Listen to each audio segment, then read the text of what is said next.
Le plaisir est pour moi de vous présenter ces grands rendez-vous d'actualité sur Abba Télévision. Madame, Messieurs, voici les principaux titres. Plénière de ce mardi 4 avril, les députés adoptent 8 projets de loi de ratification des ordonnances loi. Le coffre-fort de la Kizé, le député Edouard Mwangachouchou, a été ouvert par la haute cour militaire le mardi 4 avril. Suite à l'arbitrage controversé lors du match Mauritanie-RDC le 28 mars dernier, la FECOFA a saisi la CAF. C'est tout pour les titres, les détails dans ce journal. Encore une fois, merci de suivre cette édition plénière de ce mardi 4 avril 2023. À l'Assemblée nationale, les députés adoptent 8 projets de loi de ratification des ordonnances loi. Suivez. Les députés nationaux se sont retrouvés en plénière ce mardi 4 avril 2023 dans la salle du congrès du Palais du Peuple à l'invitation du bureau de la Chambre basse. La plénière était inscrite sur l'examen et adoption de 8 projets de loi portant ratification des ordonnances loi prises en exécution de la loi numéro 22/066 du 26 décembre 2022. En prévision de leur examen, le Premier ministre Jean-Michel Samaloukonde a chargé les membres du gouvernement, notamment le ministre d'État en charge de l'environnement, ministre d'État, ministre de la Justice, ministre de la Santé publique, de l'Agriculture, de Pétentique, du numérique et celui de la communication pour leur défense. Il s'agit du projet de loi portant rectification de l'ordonnance loi numéro 23/05, modifiant et complétant les lois numéro 018/035 du 13 décembre 2018, fixant les principes fondamentaux relatifs des lois portant rectification de l'ordonnance de la santé publique, du projet de loi portant rectification de l'ordonnance du loi du 13 mars 2023, fixant les modalités de l'exercice de la liberté de presse, la liberté d'information et d'émission par la radio et la télévision, pour ne citer que ces. Il est de savoir que tous ces textes de loi seront transmis au Sénat pour seconde lecture. La date de 6 avril est désormais fériée, journée du combat de Simo Kimbangu et de la conscience africaine, selon l'ordonnance promulguée par le président de la République Félix Tshisekedi Tshilombo. Il y a plusieurs réactions dans le Congo central. Suivez. Grande fierté qu'à ce jour, tous les ancêtres Congo sont en train de bousculer là où ils sont. Suite à notre multiple rappel au président de la République, chef de l'État, Félix Antoine Tshisekedi Tshilombo, qui nous parvient l'ordonnance du 6 avril, dorénavant, journée fériée et payée aux combattants, aux soldats Fumusimo Kimbangu. Car Kimbangu n'est pas seulement n'importe qui, Kimbangu est le premier prophète et le dernier prophète noir que connaît la chrétienté. De cet état de fait, nous sommes reconnaissants vis-à-vis du président de la République, chef de l'État, Félix Antoine Tshisekedi, d'avoir honoré notre ancêtre. Le peuple du Congo entier, de Lubumbashi jusqu'à Mwanda, se réjouit de cette bonne information dorénavant marquée dans les annales de la République démocratique du Congo. Aux Kimbanguistes,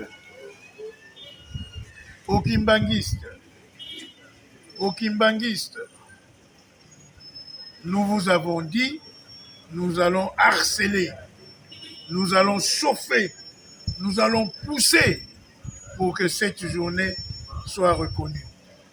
Le 6 avril, nous serons tous à Kamba pour commencer à fêter Fumukimbangu à travers la République démocratique du Congo. Kimbangiste oye! Oye! Kimbangiste oye! Oye! Kimbangiste oye! Oye! Oye! Oye! Fumushimo Kimbangu Kiangani oye! Oye! Fumushimo Kimbangu oye! Oye! Fumushimo Kimbangu Kiangani oye! Oye! Oye! Oye! Et en justice, le coffre-fort de l'accusé, le député Edouard Mwanga Chouchou, a été ouvert par la haute cour militaire le mardi 4 avril à la Banque centrale du Congo où il était gardé. Sami Piana pour plus de détails. Près de 3h30 ont permis à la haute cour, avec les avocats des parties au procès, les prévenus et sa femme, de faire l'inventaire de ce que cachait le coffre-fort. Le rapport général est attendu à l'audience de ce mardi 11 avril. Par ailleurs, des armes, munitions de guerre, 1300 documents de haute sécurité et d'autres effets découverts dans la concession du député Mwanga Chouchou. Comparé dans une procédure de flagrance pour infraction présumée de participation à un mouvement insurrectionnel, détention illégale d'armes et munitions de guerre et incitation militaire à commettre des actes contraires à la discipline militaire, il a été transféré de la prison centrale de Makala à Ndolo. Parlons de l'économie. Le vice-premier ministre en charge de l'économie, Vital Kamerhe, a présidé sa toute première réunion de la commission économique et finances du gouvernement Samadé. C'est mardi 4 février. Ishaka Lengai pour plus de détails. Il était question pour Vital Kamerhe, président de cette commission, de décliner les priorités sur lesquelles travailler afin de redresser l'économie congolaise. La première priorité est relative à l'impératif de la diversification économique et de l'accroissement de la production locale. La deuxième est celle relative à la stabilité des prix et l'amélioration du climat des affaires. Il s'agit de la protection du pouvoir d'achat de la population contre les aléas de fluctuations conjoncturelles. La troisième priorité de la commission ECOFIN et l'amélioration du climat des affaires. Le vice-premier ministre de l'économie a affirmé que la réforme du système fiscal est la quatrième priorité. Ne sera plus attendre question de répondre durablement à la question du fardeau fiscal et parafiscal. Par ailleurs, il a réitéré la volonté du gouvernement Sama d'accompagner les opérateurs économiques congolaises. Parlons de la sécurité. La question de l'insécurité dans les régions des Grands Lacs est inscrite à l'ordre du jour lors des prochaines rencontres du Conseil sécuritaire des Nations Unies. Matière inscrite par la Russie qui assure pour le mois d'avril. Suivez.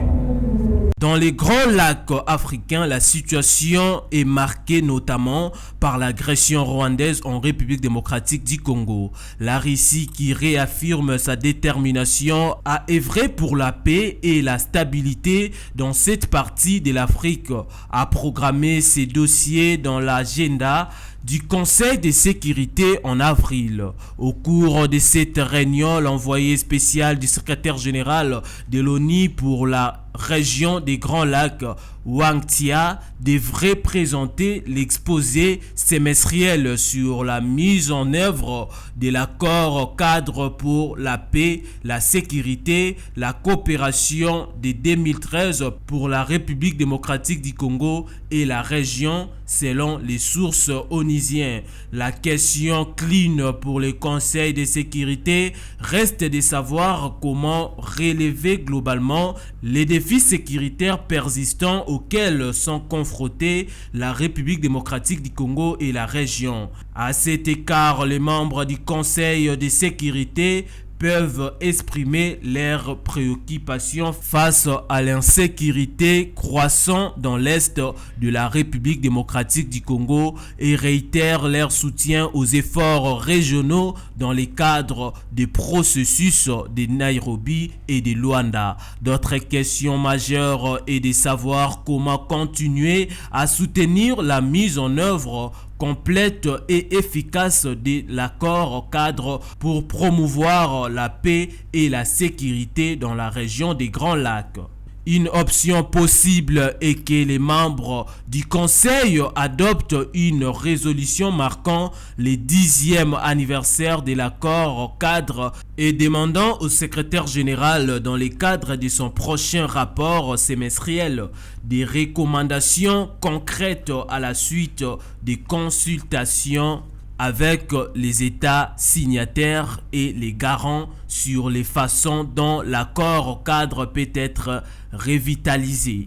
Les membres du Conseil de sécurité sont largement favorables à la résolution des causes profondes et des facteurs de conflit dans la région des Grands Lacs grâce à une approche régionale globale. Ajoute les mêmes sources, continue à souligner qu'il n'y a pas solution militaire à la situation dans l'Est de la République démocratique du Congo et réaffirme leur soutien à une solution pacifique dans le cadre des initiatives régionales en cours.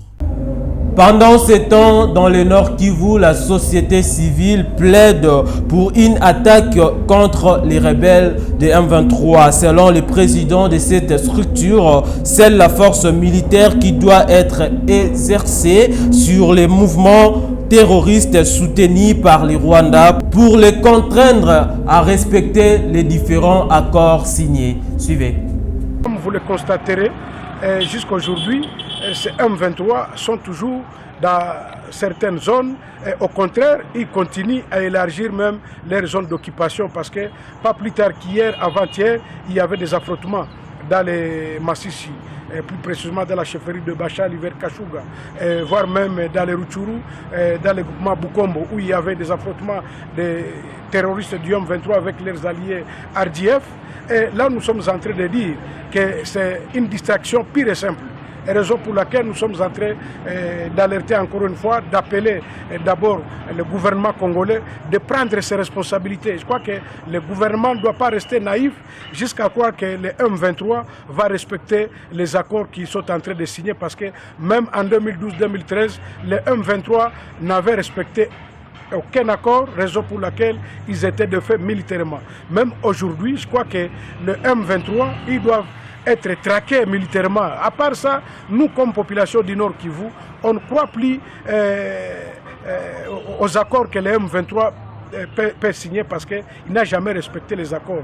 Et nous nous demandons pourquoi la communauté internationale est en train d'hésiter de condamner les Rwandais qui est l'auteur de ce drame humanitaire, qui est l'auteur de tous ces massacres que nous sommes en train de vivre ici chez nous.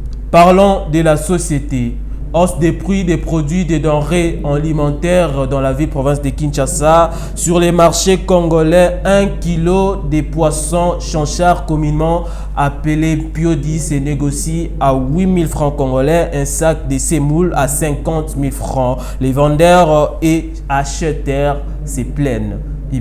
S'approvisionner aux produits de première nécessité à Kinshasa devient un casse-tête pour les nombreuses familles.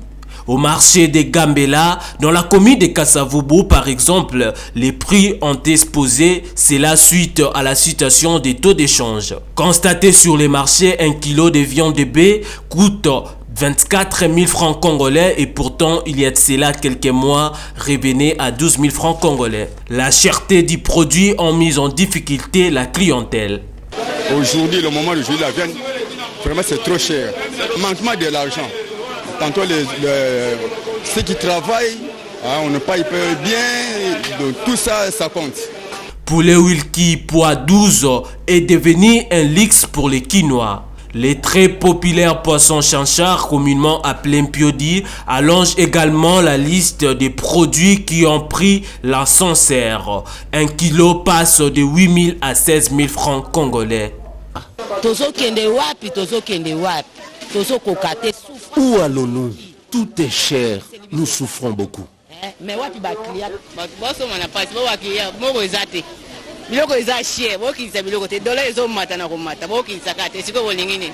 Quant à elle, la semoule de maïs vendue à 50 000 francs congolais les sacs. Dans un passé récent, les prix avoisinaient 28 000 francs congolais. Les billets de dollars là, il y a un monsieur, ce monsieur là, juste derrière lui, il y a les opérateurs économiques, il y a les vendeurs, il y a les vendeurs ambulants qui sont juste derrière ce monsieur là. C'est lui qui fait à ce qu'il y ait la hausse de prix sur le marché. Alors, nous demandons à M. Kamere, président Kamere, vous êtes là, vous avez eu le ministère de l'économie, faites le nécessaire afin que le peuple congolais puisse se retrouver. Au chapitre de la montée des prix des produits alimentaires de base, notons également la pomme de terre, les bidons d'huile de palme, les épices de leurs variétés, sans oublier les bottes de légumes. Bref, les paniers de la ménagère souffrent. Parlons d'e-sport. Suite à l'arbitrage controversé lors du match Mauritanie-RDC, ce 28 mars de l'année en cours, la FECOFA saisit la CAF. Sami Piana nous fait les points. À travers un communiqué diffusé mardi 4 avril à Kinshasa, la Fédération congolaise de football association tient à rassurer les fans et supporters des Léopards et toute la communauté sur sa volonté et sa détermination pour défendre les droits de l'équipe nationale et de nos joueurs dans le respect des règles internationales et des compétitions sous l'égide de la Confédération africaine de football CAF. Il faut signaler que cette controversée d'arbitrage était constatée à l'issue de la rencontre des Léopards de la RDC face au Murabitouni de la Mauritanie il y a une semaine à Nouakchott, capitale mauritanienne. La rencontre a été soldée sur une note d'un but partout. Mais certaines décisions de l'arbitre tunisien Selmi Sadok ont été fortement contestées par le public congolais, notamment l'expulsion injuste de Cédric Bakambu par un carton rouge. Pour Cédric Bakambu, et quel carton rouge! C'était un réel plaisir pour moi de vous présenter ces grands rendez-vous d'actualité, madame, messieurs. Place au rappel des titres. Plénière de ce mardi 4 avril, les députés adoptent 8 projets de loi de ratification des ordonnances loi. Le coffre-fort de la Kizé, le député Edouard Mwangachouchou, a été ouvert par la haute cour militaire le mardi 4 avril. Suite à l'arbitrage controversé lors du match Mauritanie-RDC le 28 mars dernier, la FECOFA a saisi la CAF. Une édition réalisée par César Bassaï. On voit derrière la caméra Olivier Malanda. Mesdames, Messieurs, merci d'avoir suivi cette édition. C'est ici que nous bouclons pratiquement. Restez branchés sur la suite des programmes de Abba Télévision. Bonsoir chez vous.